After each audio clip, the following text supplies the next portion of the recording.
આપણે આ જોઈ શકીએ છીએ તુવેરની અંદર કે આટલી બધી સિંગ જે એમને પ્રોડક્શન અત્યારે જોઈ શકીએ છીએ કે જે એમને 2 વાર તો અત્યારે સ્પ્રે કરી દીધો છે અને જે છે એ આ રીતના હાઈટ હોવી જોઈએ એની જગ્યાએ નીચે પડી ગઈ છે વજનના લીધે અને બમ્પર પ્રોડક્શન અત્યારે જોઈ શકો છો. આમાં આપણે પાદરા તાલુકાના સાણપુર ગામમાં અત્યારે એક પ્રગતિશીલ ખેડૂતને મળીશું કે એમનું પૂરું નામ તમારું જણાવો. પટેલ મનોજભાઈ શંભુભાઈ, ગામ સાનપુર, તાલુકો પાદરા, જિલ્લો વડોદરા.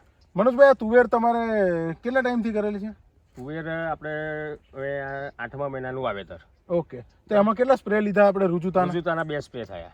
રુજુતાના સ્પ્રે તમે કેટલા ટાઈમથી લો છો, એટલે કેટલા વર્ષથી વાપરો છો? છેલ્લા 4 વર્ષથી વાપરો. 4 વર્ષથી વાપરો છો. તો એમાં તમારે શું ફરક જોવા મળે છે રુજુતા વાપર્યા? રુજુતામાં ફ્લાવરિંગ સ્ટેજ આવે તે વખતે આ રુજુતા વાપરવાથી ફ્લાવરિંગ સ્ટેજમાં ગરણમાં ઘટાડો થાય છે અને ઉત્પાદનમાં વધારો થાય છે. અને ભલામણ એવી છે કે 3 થી 4 રાઉન્ડ ફ્લાવરિંગ સ્ટેજ પછી વાપરવા સારા, પણ ઓછામાં ઓછા 2 રાઉન્ડ તો ખરા જ. તો આપણે આ જોઈ શકીએ છીએ તુવેરની અંદર કે આટલી બધી સિંગ જે એમને પ્રોડક્શન અત્યારે જોઈ શકીએ છીએ કે જે એમને 2 વાર તો અત્યારે સ્પ્રે કરી દીધો છે અને જે છે એ આ રીતના હાઈટ હોવી જોઈએ એની જગ્યાએ નીચે પડી ગઈ છે વજનના લીધે અને બમ્પર પ્રોડક્શન અત્યારે જોઈ શકો છો. આમાં દરેક બ્રાન્ચમાં દરેક સાઇઝની અને એક સાઇઝની પ્રોપર દરેક જોઈ શકો છો. આ રીતના એના દાણા અમે કાઢેલા હતા જે તમે આ રીતના જોઈ શકો છો.